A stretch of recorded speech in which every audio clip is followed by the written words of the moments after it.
કહેવાતી લાઈફસ્ટાઈલ, કહેવાતી શબ્દ એટલા માટે કહું છું કે લાઈફસ્ટાઈલ અને કહેવાતી લાઈફસ્ટાઈલમાં બહુ ફેર છે. કારણ કે વિદ્યાપીઠની અંદર કે ગુરુકુળનો જે સાદું જીવન જીવતો બ્રહ્મચારી છે ને, એની એ જીવન ધોરણ એનું શ્રેષ્ઠ જ છે. પણ જે દેખાદેખી કે ભાઈ આટલી આઈફોન હોવો જ જોઈએ, સ્ટાન્ડર્ડ, એ વેલ્યુ સોશિયલ મીડિયા થ્રુ કંપનીઓ એ વેલ્યુ નક્કી કરાવે કે મારે કયા બૂટ પહેરવા જોઈએ, મારે કયા કપડાં પહેરવા જોઈએ. એ તમારા મગજની અંદર દેખાદેખી એ લોકો એટલી હદે એ લેવલ ઉપર લઈ ગયા કે ભાઈ મોબાઈલ એટલે આઈફોન.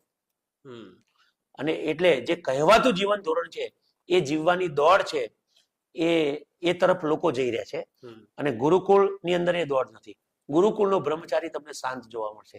ગુરુકુળનો ગુરુ આચાર્ય પણ તમને શાંત જોવા મળશે. એને બ્લડ પ્રેશર નથી, એને સુગર નથી. અને આ સુગર અને બ્લડ પ્રેશર છે ને